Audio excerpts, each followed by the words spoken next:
Donc jusqu'à présent, Rinpoche a commenté les 6 premiers versets de ce texte, donc des 8 versets ou des 8 instances de l'entraînement de l'esprit.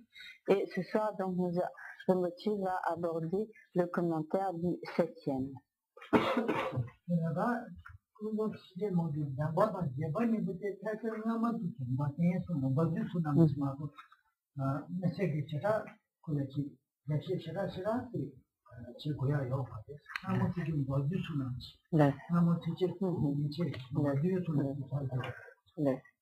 Les 7e et 8e versets sont en fait comme un résumé ou une synthèse des versets qui ont été exposés précédemment, donc une synthèse des 6 premiers versets, et donc ils peuvent être expliqués de manière assez brève. Et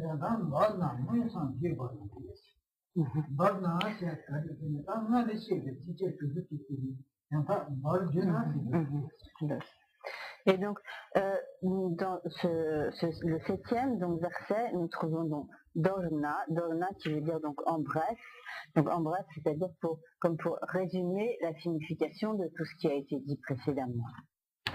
Nesam,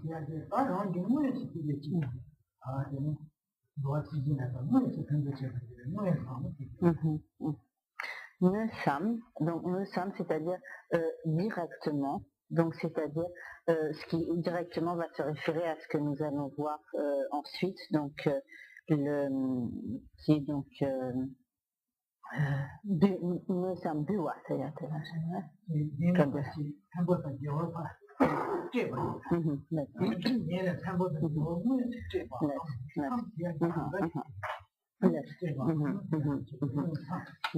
donc nous allons voir qu'il s'agit ici donc de faire don ou d'offrir, donc Rinpoche va expliquer le mot à mot, et donc nous avons Nosam qui signifie directement.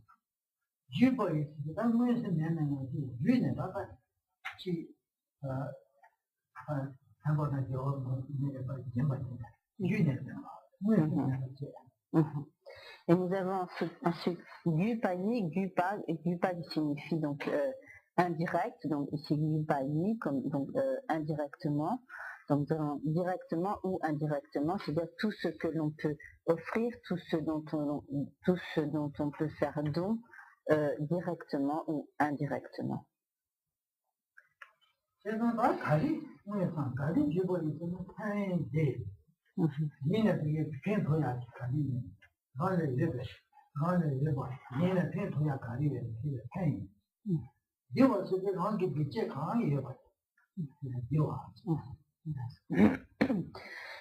donc qu'allons-nous donc offrir directement ou indirectement, c'est ce qui est expliqué donc au début du deuxième vers. Ten, dead, donc ten c'est comme tout ce qui est utile, tout ce qui peut être bénéfique et tout ce qui peut donc aider, et de c'est donc la contraction de dewa, donc c'est tout ce qui est bonheur, tout ce qui rend donc heureux.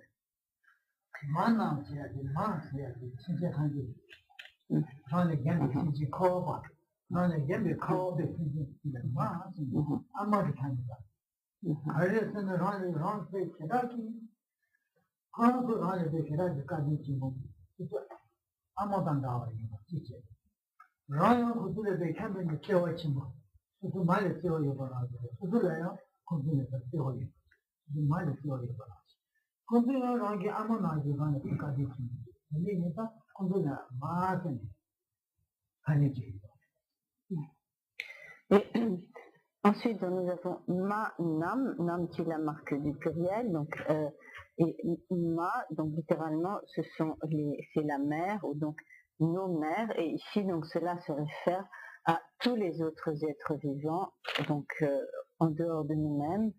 En effet, donc tous les autres êtres vivants ont eu et ont à notre égard une bonté égale à celle de notre mère de cette vie présente. non seulement donc par les bontés qu'ils nous ont prodiguées en tant que nos mères dans le passé, mais également donc dans le présent.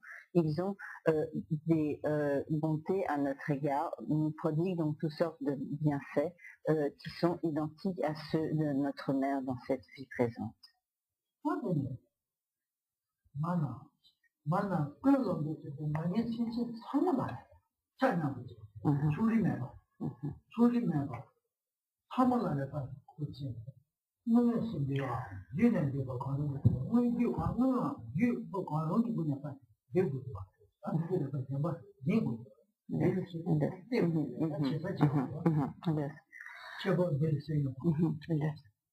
Et donc, qu'une là, c'est-à-dire à tous, c'est-à-dire à toutes mes mères, donc à tous ces êtres qui sont semblables donc à notre mère ou à nos mères.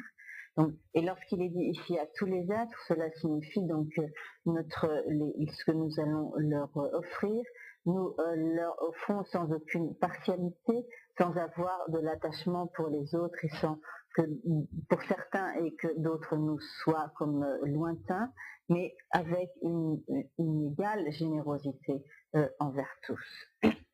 Et donc bulle, c'est-à-dire offrir, donner, c'est la forme donc honorifique du verbe donner, que nous trouvons par exemple lorsque nous faisons l'offrande, lorsque nous disons je pas bulle, donc c'est ici le même verbe, et nous allons ainsi donc directement ou indirectement offrir donc tout bien et tout bonheur à toutes nos mères, donc à tous les êtres.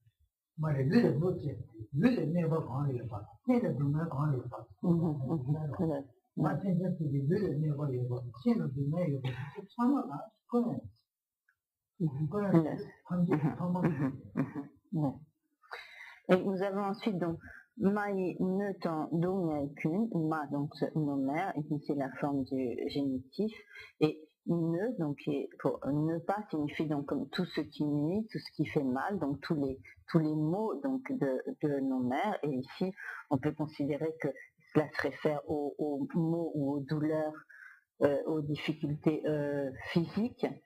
Et en tang c'est donc et la conjonction de coordination est dunged, pardon. Ce sont les souffrances, et ici on peut considérer que cela s'applique donc davantage aux souffrances morales ou mentales, et qu'une toutes les comme douleurs physiques, tous les maux de mes mères et toutes leurs souffrances.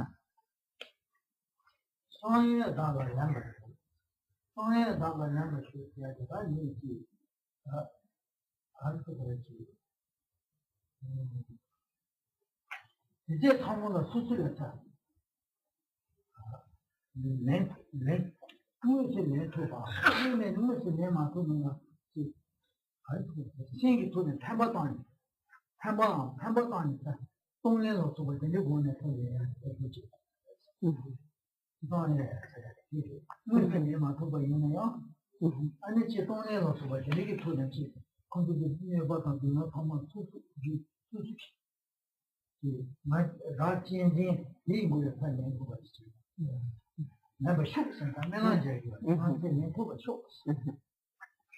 Et ensuite, donc, dans la fin de ce verset est donc sans dans la l'imbasho, sans c'est littéralement comme en secret, là donc sur moi ou pour moi. L'empal signifie prendre, donc nous avons ici la forme de l'empal, donc chaud, donc puissais-je prendre, donc puissais-je les prendre sur moi en secret, c'est-à-dire prendre toutes ces souffrances et tous ces maux de tous les êtres mes mères, puissais-je donc les prendre sur moi en secret, donc ceci est comme un vœu que nous formulons, et ce qui sous-entend donc que lorsque nous pouvons prendre directement ces souffrances, nous pourrons donc les prendre pour en libérer donc tous les autres êtres, mais lorsque nous ne pouvons pas prendre ces souffrances, nous penserons donc comme on le fait donc dans la pratique de prendre et donner, que comme indirectement donc nous allons prendre donc en méditation, penser que nous prenons donc toutes les difficultés, tous les maux, toutes les souffrances de tous les êtres nos mères, et que en fait toutes ces souffrances nous allons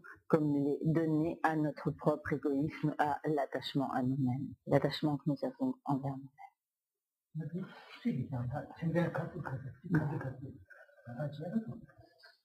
Quelle est donc la signification mot à mot de ce verset?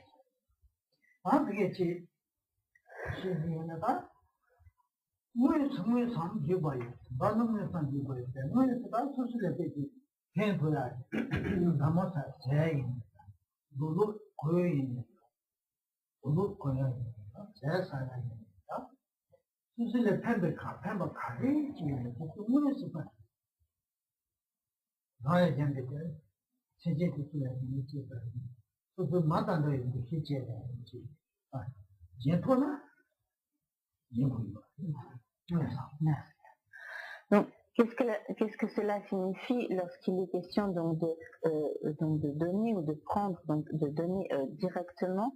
Cela signifie que si nous avons donc par exemple de la nourriture, si nous avons des vêtements, si nous avons des possessions qu'il nous est possible d'offrir, que nous pouvons faire don donc de ces possessions, à ce moment-là, voyant donc tous les autres êtres comme nos mères, nous devrons leur faire don de ces possessions, de vêtements, de nourriture, de boissons, etc.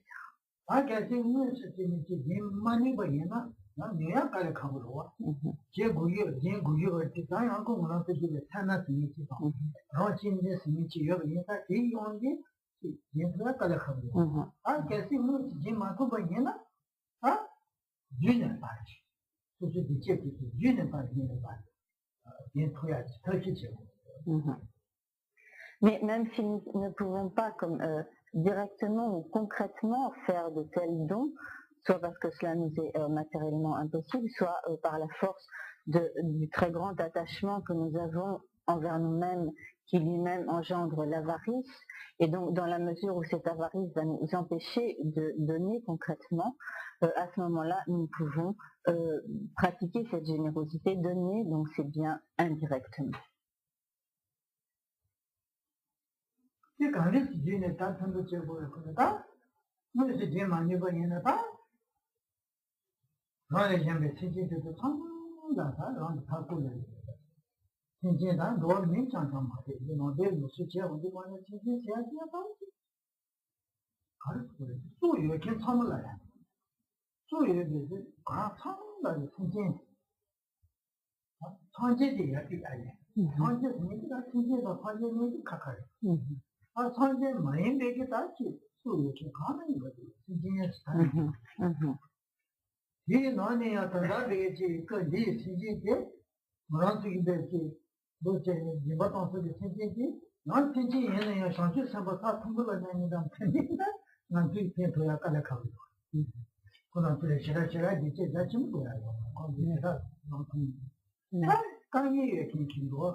jambatone Yes. only one never check Yes.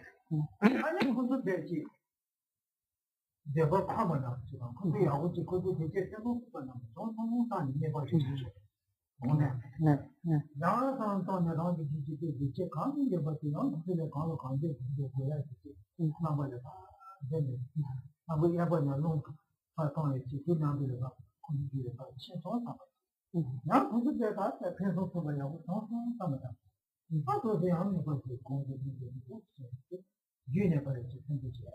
Mhm. Et donc pour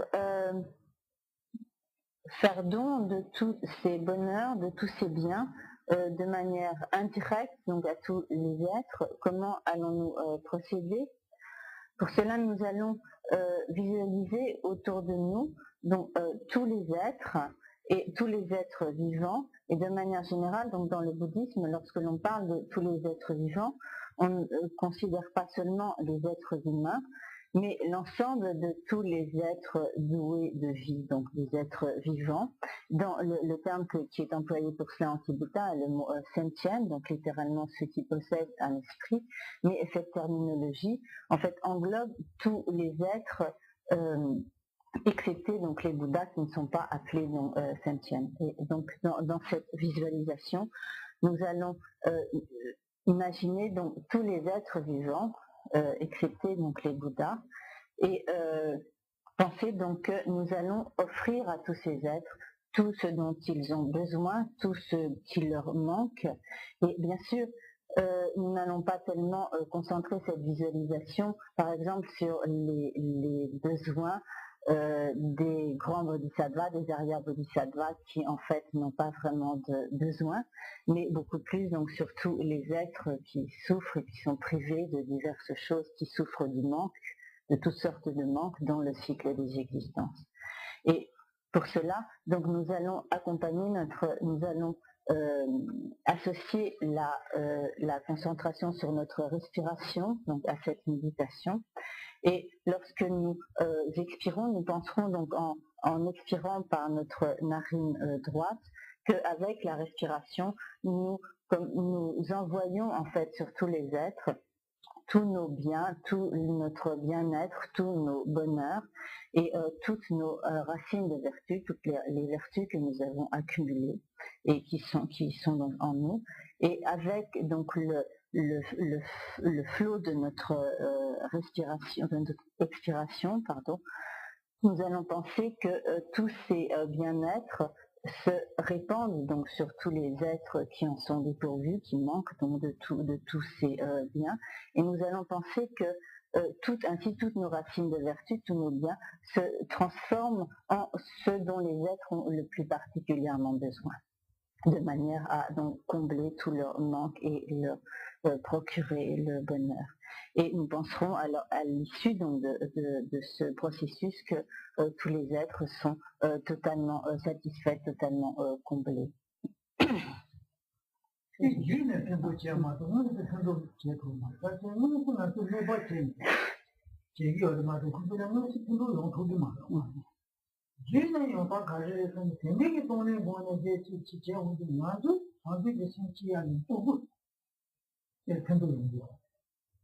kuduki dantaga de jobu tanja thaya sena ge thu sene de jobu lo chimbu sa thu nene na du tha je ba yin ta ku ku na ne de de de kada na du jine ma wa na na du tha je ne ku ku ta chi ku je la thu bu dam jine le ya san se sa ba dam na thu bu dam chi le na na tha je ne ni che so na ani ku le de de ke tin ba ba tu ba ne ku ba na du tin ku ku na chi ma wa na na chi ta chi le ada na tu ke ke pa ta na jine tin de ko no ku ku le na du ne ba cha le ma to ku ya mu ne ke na sa ku chi ba ta ji bu no ya yo ma. Donc, par cela, nous pratiquerons donc dans ce qui constitue la pratique de prendre et donner. Donc, nous pratiquerons donc l'aspect du don, donc ce qui constitue donc la pratique de donner.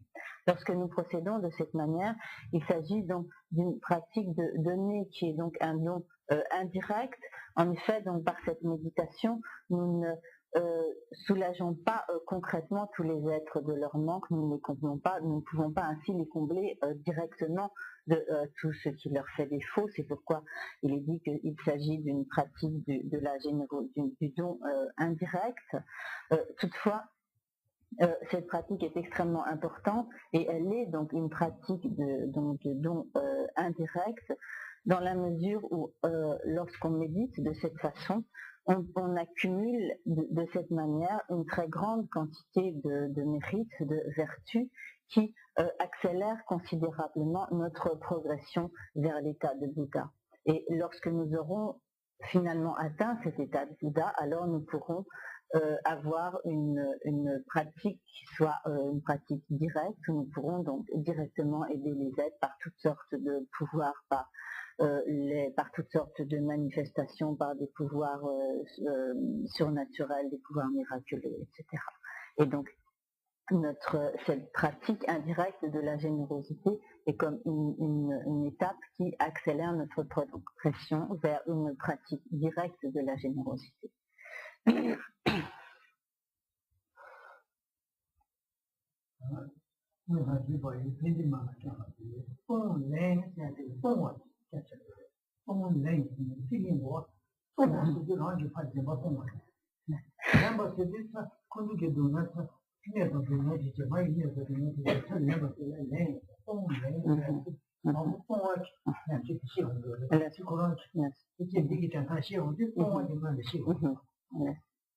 Donc, en tibétain, lorsque l'on parle de la pratique de prendre et donner, donc en français nous le disons dans l'autre sens parce que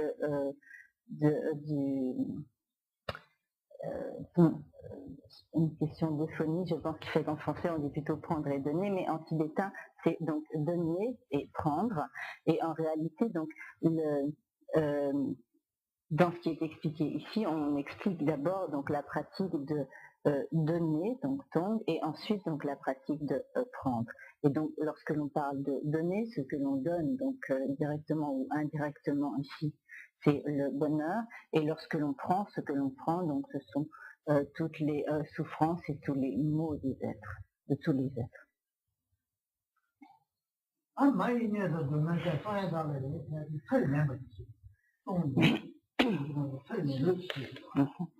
Et donc, lorsqu'il est dit, donc, je me chargerai secrètement donc de tout, je prendrai donc secrètement tous les maux et toutes les souffrances de tous les êtres.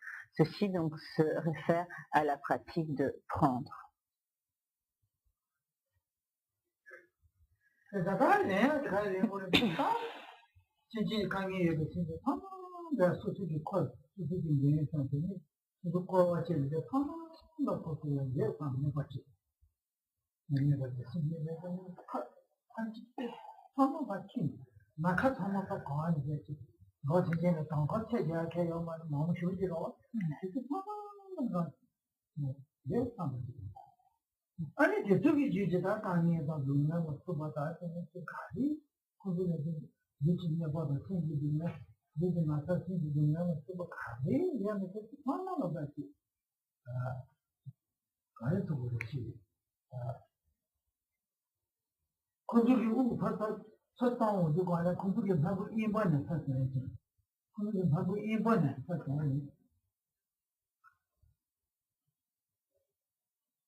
Et pour procéder donc à cette pratique de prendre, donc par laquelle nous allons prendre tous les maux et toutes les souffrances de tous les êtres, nous allons, comme précédemment, visualiser autour de nous tous les êtres du cycle des existences qui sont donc soumis à toutes sortes de souffrances. Et lorsque l'on parle de tous les êtres du cycle des existences, cela ne représente pas simplement quelques individus, mais une multitude donc infinie d'êtres, et donc d'êtres qui sont en proie à toutes sortes de souffrances physiques, de souffrances morales, et donc ce sont toutes ces souffrances que nous allons prendre sur nous. Et de quelle manière allons-nous procéder? Nous allons penser que toutes ces souffrances sortent des êtres, de tous les êtres donc visualisés autour de nous, par leur narine droite, et qu'elles vont être comme attirées vers nous, absorbées en nous avec notre inspiration dans notre narine gauche. Et nous penserons ainsi que ce sont donc toutes les difficultés, toutes les maladies, tous les problèmes, tous les soucis, les souffrances morales, etc., de tous les êtres qui, donc sortant de leur narine droite, sont absorbés dans notre narine gauche. Nous pouvons aussi penser qu'en absorbant donc toutes ces souffrances et tous ces maux de tous les êtres, ce que nous absorbons, c'est parmi les 4 nobles vérités, la vérité de l'origine de la souffrance qui est présente dans tous ces êtres, et ce qui en est le résultat, c'est-à-dire la vérité de la souffrance présente dans tous ces êtres.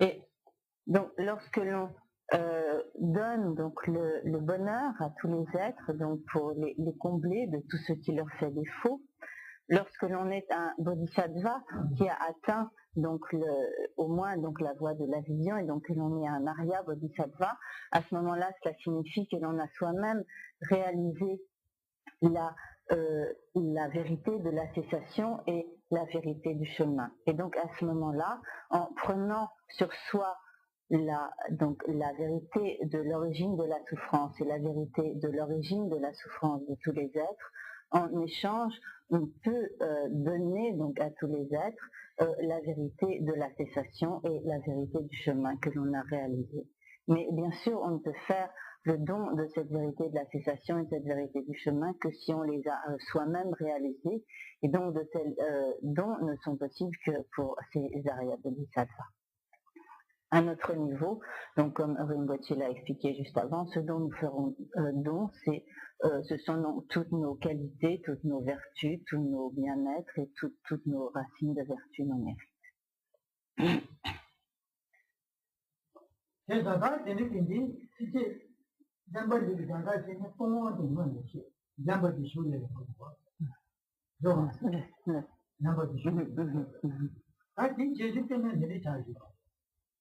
Combo package, my dear, combo package, the content, Lansanchi be in China, but in the Dibina.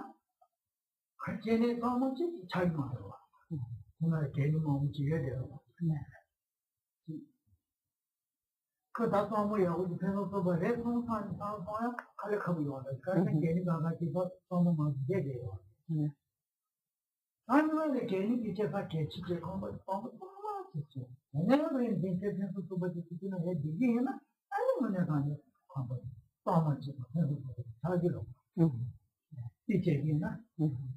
There are noising it all one in the chair on the one that are in the chair on the one. Lambert in where the share.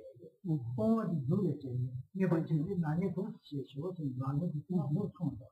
They go by the thing, they not to value not. You share, but what is for 2 years. Yes. Donc, ici, donc, c'est la pratique de donner qui est exposée en premier, et elle est donc suivie par la pratique de prendre. Toutefois, dans dans un certain nombre d'enseignements, et notamment dans les instructions à la pratique du lamrim, donc à la pratique de la voie progressive. Donc, il est conseillé de procéder dans l'ordre inverse, c'est-à-dire de commencer par la pratique de prendre pour ensuite procéder à la pratique de donner. Pour expliquer cela, Rinpoche donc prend l'exemple suivant. Si nous nous installons quelque part, il est d'abord nécessaire de bien nettoyer les lieux, de balayer, de retirer toutes les saletés, la poussière, etc. Et une fois que l'on aura bien déblayé, nettoyé les lieux, à ce moment-là, on pourra véritablement s'y installer, disposer les meubles et tout ce dont on a besoin. Ici, c'est un petit peu la même façon. Avant de pouvoir comme déposer ou comme poser ou donner donc tous nos mérites, toutes les qualités, etc. Il est nécessaire comme tout d'abord comme déblayer le terrain.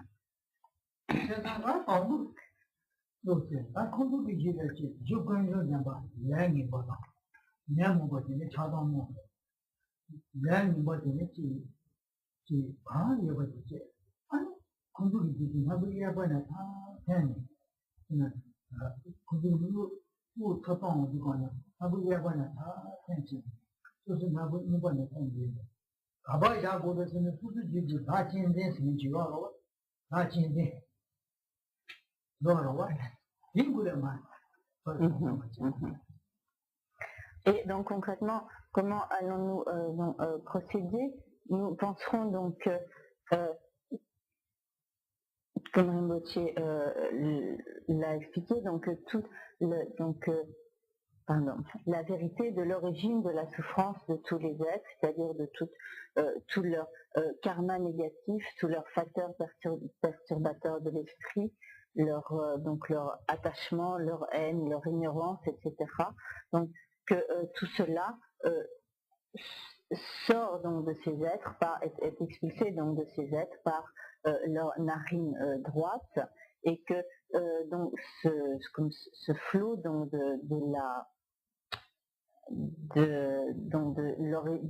négativité, donc de l'origine de la souffrance, est absorbé en nous par notre narine gauche. Et donc où ce flot donc va-t-il aboutir?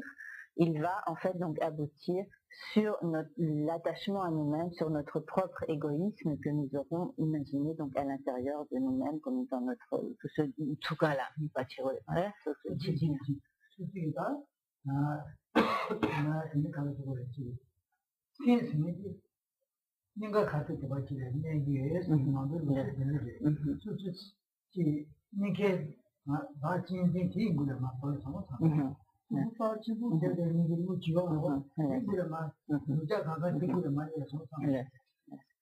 Donc, selon le bouddhisme, on considère que le siège de la conscience se trouve donc comme au niveau du cœur, au milieu donc de la poitrine, et donc nous penserons que c'est effectivement là que se trouve cet attachement à nous-mêmes, cet égoïsme, donc ce très fort cette attitude qui consiste à se chérir soi-même très fortement.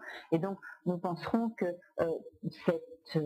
toute la vérité de l'origine de la souffrance de tous les êtres, en étant absorbée en nous par la narine gauche, tombe comme pénètre donc sur cet attachement à nous-mêmes, visualisé donc au centre de notre poitrine.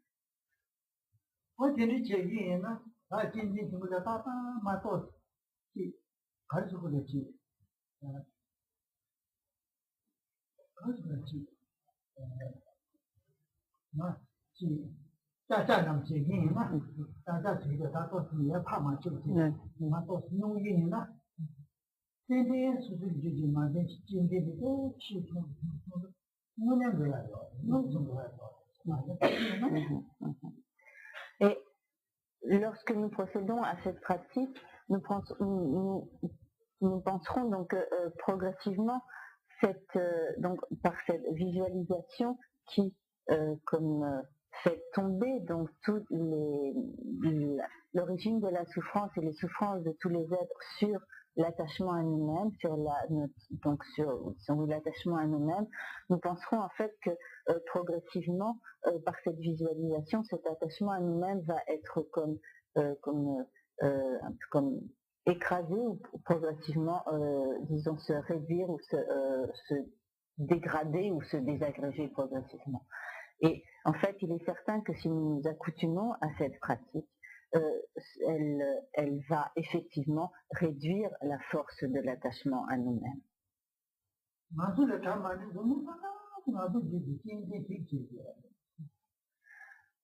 En réalité, toutes les difficultés, tous nos problèmes proviennent de cet égoïsme, de cet extrême attachement à nous-mêmes.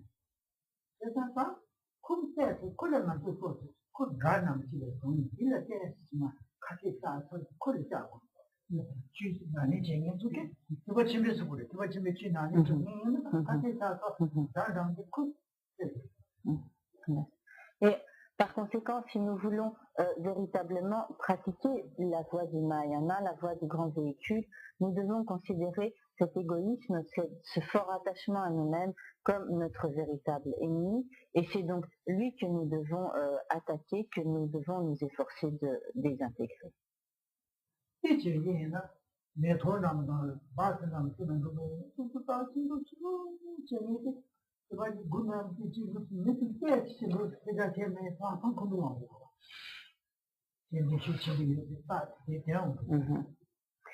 Donc, nous voyons par exemple les signes d'un très fort attachement à soi-même lorsque nous prenons les transports en commun, lorsque nous prenons par exemple l'autobus ou le métro. Il y a des personnes qui, si au passage on les bouscule un tout petit peu, immédiatement se mettre en colère et rentrent dans une terrible colère. Et cela est le signe de leur très fort attachement à elles-mêmes.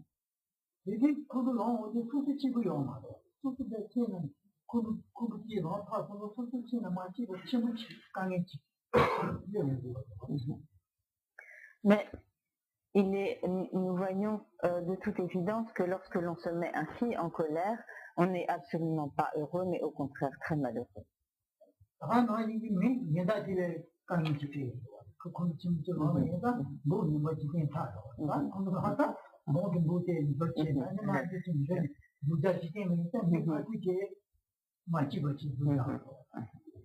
Et lorsqu'on se met ainsi en colère, non seulement on est soi-même malheureux, mais en même temps on rend les autres malheureux. Donc nous savons que lorsque quelqu'un se met en colère, immédiatement l'expression de son visage change, il a donc un aspect, il n'est pas plaisant à regarder, et il va communiquer donc cette espèce d'agressivité à son entourage et faire que ceux qui sont autour seront également inconfortables ou malheureux.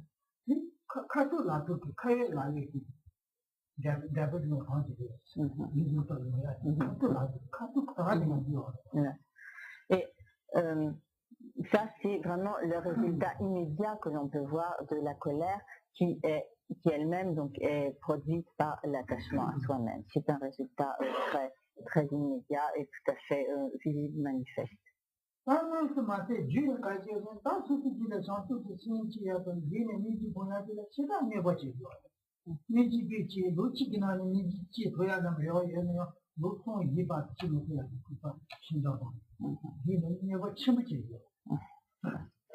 Donc, cela est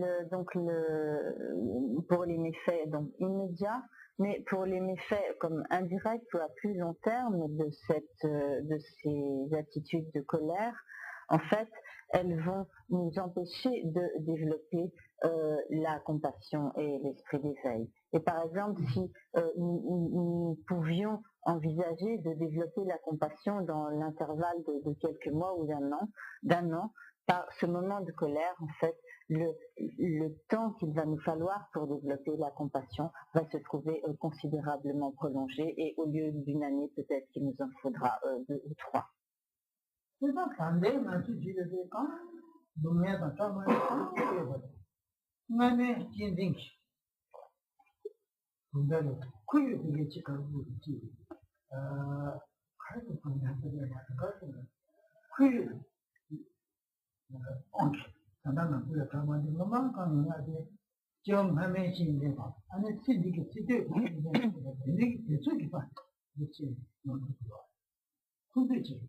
Mhm.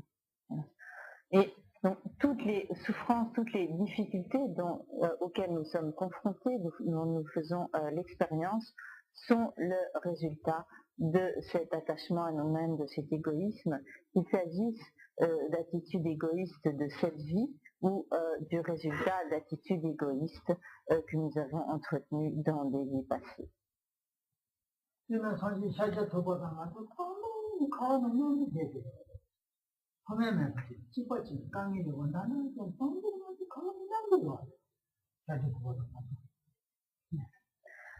Par exemple, tout d'abord, le Bouddha Shakyamuni il n'a pas toujours été Bouddha, mais il a d'abord été un être comme nous, avec nous, un être ordinaire dans le cycle des existences.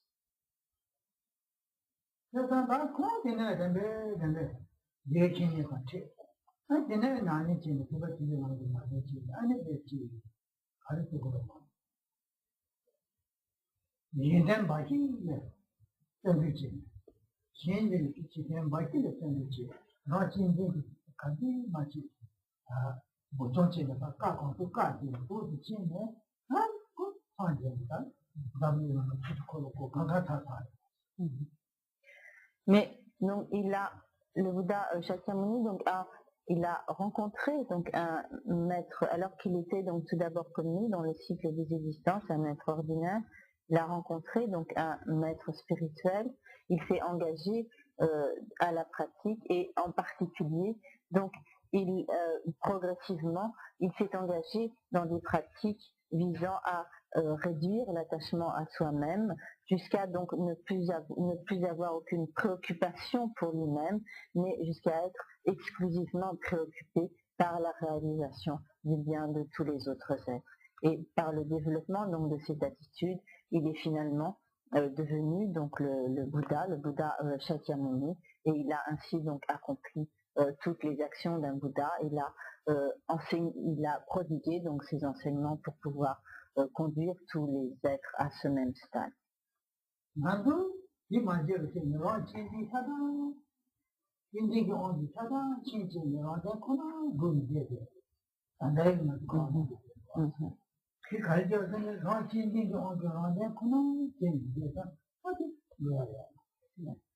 Et si nous ne sommes pas jusqu'à présent parvenus au même résultat que le Bouddha Shakyamuni, c'est parce que nous avons continué donc à entretenir cet attachement à nous-mêmes. Nous avons continué de nous considérer toujours plus importants que les autres et à négliger les autres pour ne considérer que notre propre bienfait.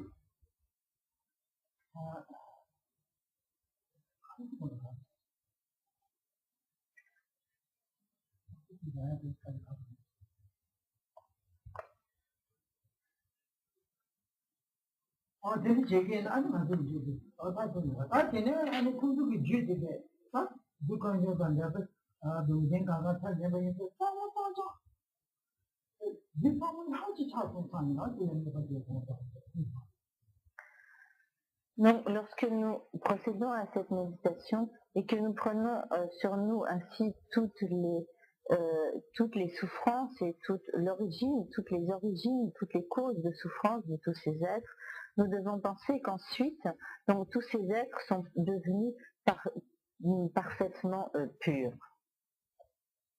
Je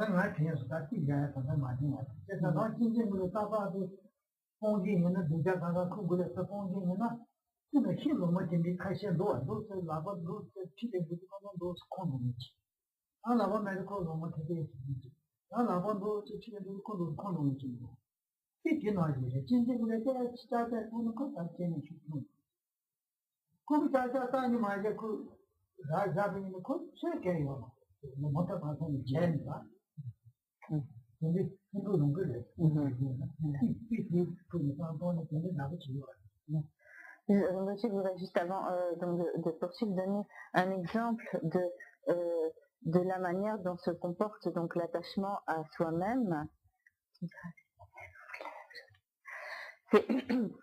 Donc, il y a, donc, si nous ne faisons rien pour réduire cet attachement à soi-même, il va continuer donc sans cesse de s'épanouir et de se développer donc tout à loisir, et de ce fait, il ne cessera donc de nous nuire.